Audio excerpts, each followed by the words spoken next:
대통령이 기자와 문답했다는 것이 특종처럼 보도되는 나라는 중국과 북한을 빼고 우리나라가 세계에서 유일하지 않을까 생각합니다. 윤석열이 어느 정도 소통하지 않는 불통의 대명사인지 여실히 드러나는 모습입니다. 정진석 비서실장 임명을 두고 조선일보와 동아일보는 물론 거의 모든 언론들의 논조는 같습니다. 누구를 임명하든 윤석열 자신이 변하지 않으면 별무소용이라는 것입니다. 정진석은 윤석열에게 바른 방향을 조언해줄 인사가 아닙니다. 윤석열이 무소불위 권력을 휘두르도록 여건을 마련해주는 사람입니다. 대통령 놀이에 진심인 김건희의 입맛에 아주 잘 맞는 인사가 정진석입니다.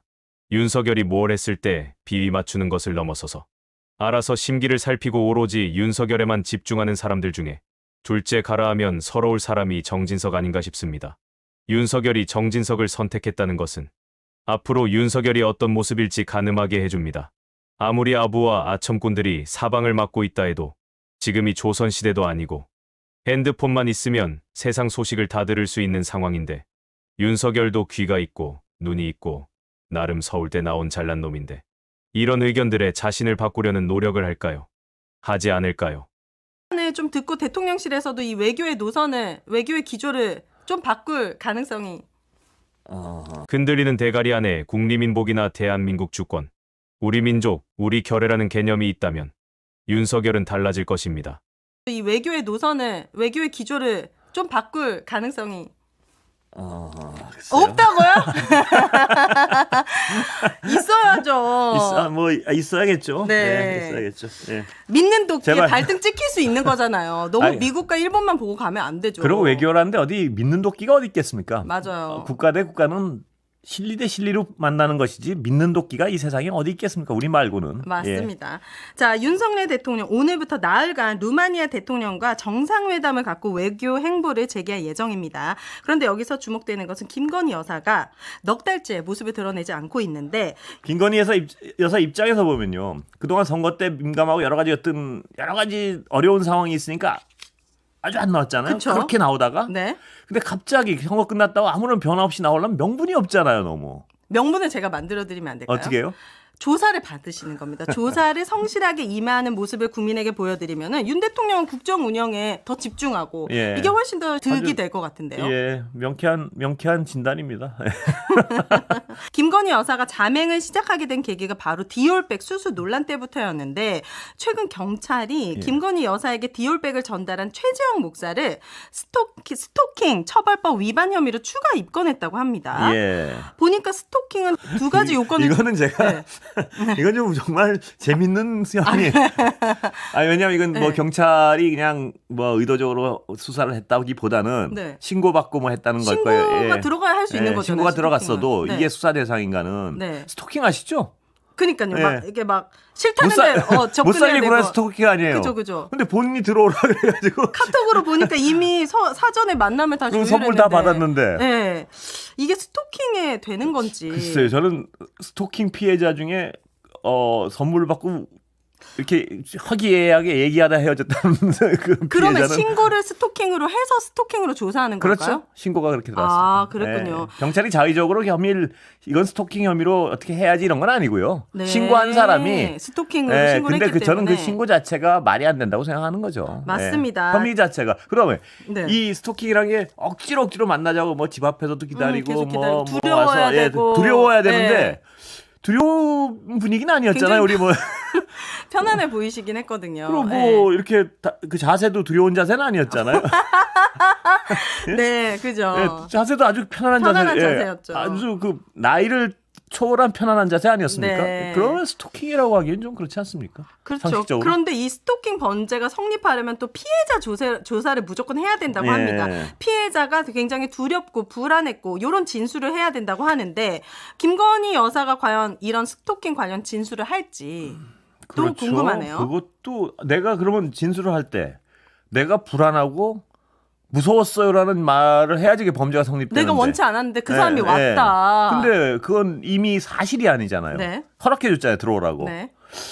그래서 저는 이 신고한 분이 무슨 생각으로 이런 스토킹으로 신고를 했는지 잘 모르겠습니다. 이렇게 한다고 해서 그 디올백 수수의 본질이 사라지진 않는데 오히려 더 국민들을 의아하고. 그러니까 이런 분들이 네. 뭐 지지자라고 추정이 되죠. 그런데 네. 이런 분들이 이렇게 엉뚱하게 자꾸 사람을 뭐 엉뚱한 혐의로 신고를 하고 고발을 하고 네. 이러면서 더 어색하게 만드는 것 같아요. 항상 윤 정부가 특히 적반하장 수사를 잘하는 것 같아요. 류예린 방심위원장도 민원 사주했잖아요. 네. 근데 그거 수사 안 하고 공익제보자 막 색출하고 압수수색했잖아요. 그러니까 그런 것들이 더 있던 문제를 도드라지게 느끼게 하는 네. 그런 부분들이 있다는 걸 좀 인식했으면 좋겠어요. 좋습니다. 네. 자, 현재 조국 혁신당의 조국 대표가 오늘 김건희 여사를 김건희 씨라고 부르며 윤석열 대통령을 향해 10가지 사항을 요구했습니다. 그중에 몇 개만 소개를 해드리면 김 여사 특검법을 비롯해 윤 대통령이 거부권을 행사한 법안들을 수용하라. 2021년 12월 남편이 대통령이 되어도 아내의 역할에만 충실하겠다는 김 여사가 약속한 바를 실천하라.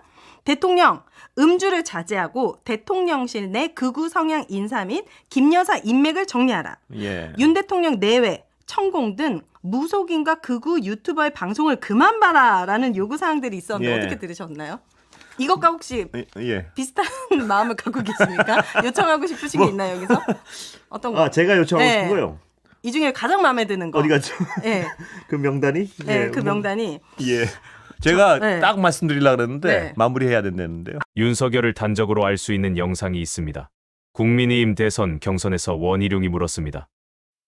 정치보복의 기준은 뭡니까? 누구를 딱 찍어놓고 그 사람 주변을 1년 12달 계속 다 뒤지고 뒤져갖고 찾는다 그러면 그거는 정치보복이죠. 평생을 그렇게 윤석열은 해왔고 대통령이 된 후에도 변함이 없습니다. 그러다 수사기관의 압박을 이기지 못하고 누군가 생을 달리하면 이렇게 말합니다. 수사 과정의 자살은 수사하는 사람들이 세게 추궁하고 막 증거 수집도 막 열심히 하고 이러니까 이게 지금 진행되는 거 말고도 또 내가 무슨 뭐 걸릴 게 있나 하는 불안감에 초조하고 이러다가 그런 극단적인 선택도 하는 것이지. 여기까지는 검사였던 윤석열이 지금까지 가지고 있는 인권이나 생명에 대한 인식, 오류가 없다는 검찰 사고방식을 보여주지만 다음 영상을 보면 윤석열이 바라본 국민은 딱 두 종류입니다. 자신을 지지하면 뭔가 잘못한 게 있어서 순순히 자신에게 다스림받는 개와 돼지이고 자신을 비판하면 싸워서 무찔러야 할 적으로 봅니다. 그리고 국가가 지향해야 될 가치는 또 어떠냐. 제일 중요한 게 이념입니다. 냉전 시대에도 국가 운영에서 가장 중요한 것을 이념이라 말한 사람이 없습니다. 이념이 가장 중요하다고 해야 자신을 비판하는 사람들을 반국가 세력으로 엮을 수 있습니다. 국민이 국가가 아니라 윤석열 자신이 국가인 것입니다. 왜곡된 역사의식, 무책임한 국가관을 가진 반국가 세력들은 그래서 자신을 비판하는 세력은 어떤 수단을 동원하더라도 제거해야 할 적이 되는 것입니다. 그리고 국회에서 여소야대에다가 언론도 지금 뭐 전부 야당 지지 세력들이 잡고 있어서 그래서 24시간 우리 정부 욕만 합니다. 근데 이제 이런 세력들하고 우리가 또 싸울 수밖에 없습니다. 민주주의의 가장 큰 장점은 서로 다른 생각을 가진 사람들이 서로 존중하고 타협하면서 갈등을 축소하고 어우러지면서 함께 살아가는 것입니다. 윤석열의 사고방식은 민주주의와 거리가 먼 사고방식입니다. 이런 인식은 하루아침에 만들어지지도 않고 하루아침에 변할 가능성도 없습니다. 총선에 참패하고 시시각각으로 탄핵의 그림자가 드리워지는 지금 뭔가 변하는 것처럼 윤석열은 쇼를 하고 있지만 한편으로 다른 무엇을 준비한다는 그런 느낌이 들고 그렇다 하더라도 윤석열의 쇼를 보는 것이 그리 멀지 않았다는 그런 느낌이 듭니다. 오늘 영상은 여기까지입니다. 시청해주신 여러분 고맙습니다.